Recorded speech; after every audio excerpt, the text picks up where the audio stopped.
लोकतंत्र में सबके पास अधिकार है अपनी बात को कहने रखने का। भारत के संविधान ने सबको अधिकार दिया है, कोई भी व्यक्ति कहीं भी जाकर कोई भी चुनाव लड़ सकता है।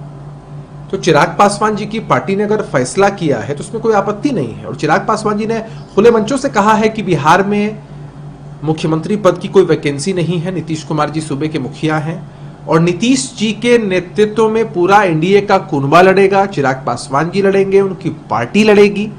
और उन्होंने साफ तौर पर कहा है कि उनके चुनाव लड़ने से गठबंधन और उनकी पार्टी को फायदा होगा, जो एक सकारात्मक पहलू है।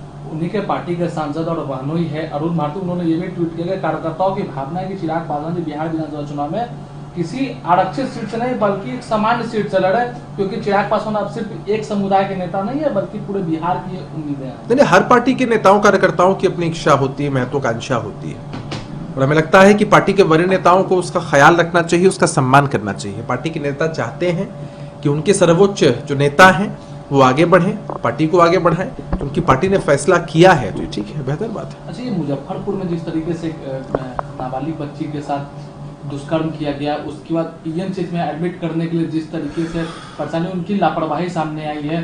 3-3 घंटा तक बाहर इमरजेंसी वार्ड के बाद बाहर खड़े रहते हैं।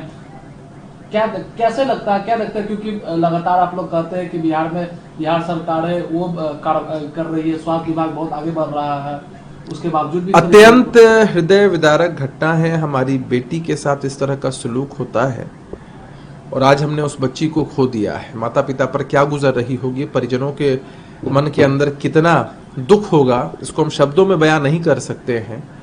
हमें खेद है, इस बात का दुख है। प्रशासन की तरफ से सख्त कार्रवाई की जा रही है और जिस घटना का जिक्र आप कर रहे हैं, अगर कहीं भी मेडिकल लापरवाही हुई है, इस पहलू की भी जांच होगी। मंत्रालय के लोग इसको बहुत गहनता से देखेंगे। जहां चूक हुई है उन पदाधिकारियों पर भी कार्रवाई होगी। हमारे लिए एक एक जान कीमती है और उस बेटी के खोने का जो दर्द है उसको हम शब्दों में बयान नहीं कर सकते। लेकिन लगातार स्वास्थ्य विभाग की इस तरह की लापरवाही नजर आती है। पीएमसीएच का सबसे बड़ा अस्पताल है पूरे बिहार का, उसके बावजूद भी इस तरीके का। हम लगातार सुधार की दिशा में बढ़ रहे हैं और स्वास्थ्य सुविधाएं भी लोगों को जिस तरह से मिल रही है वो भी चर्चा का विषय है। जहां कहीं अपवाद स्वरूप इस तरह की गड़बड़ियां दिखती हैं उनको भी संज्ञान में लेगी सरकार और निश्चित रूप से कार्रवाई करेगी। राहुल गांधी वो भी ट्वीट करते हैं मुजफ्फरपुर पीड़िता के मामले में और कहा है कि जिस तरीके से नाबालिग बेटी का दरिंदगी और लापरवाही हुई है इलाज के दौरान, ये समय अगर ससमय इलाज होता तो आज शायद उनकी जान बच गई होती, लेकिन डबल इंजन की सरकार ने तो सुरक्षा जीवन रक्षा में भी घोर लापरवाही बरत रही है। उनकी उस बच्ची की जान जाने का दुख हमें है। राहुल गांधी जी से कांग्रेस पार्टी से ज़्यादा है, उन पार्टियों नेताओं से ज़्यादा है जो इस पर ओछी राजनीति कर रहे हैं, लाशों पर राजनीतिक गिद्धों की तरह ये राजनीति कर रहे हैं, जो कि कहीं से अच्छा संदेश नहीं देता है। जहां भी त्रुटियां कमियां हैं निश्चित रूप से कार्रवाई होगी और हमें लगता है कि हमारी पूरी सांत्वना उस बेटी के परिवारजनों के साथ है और उस बेटी को न्याय ज़रूर मिलेगा।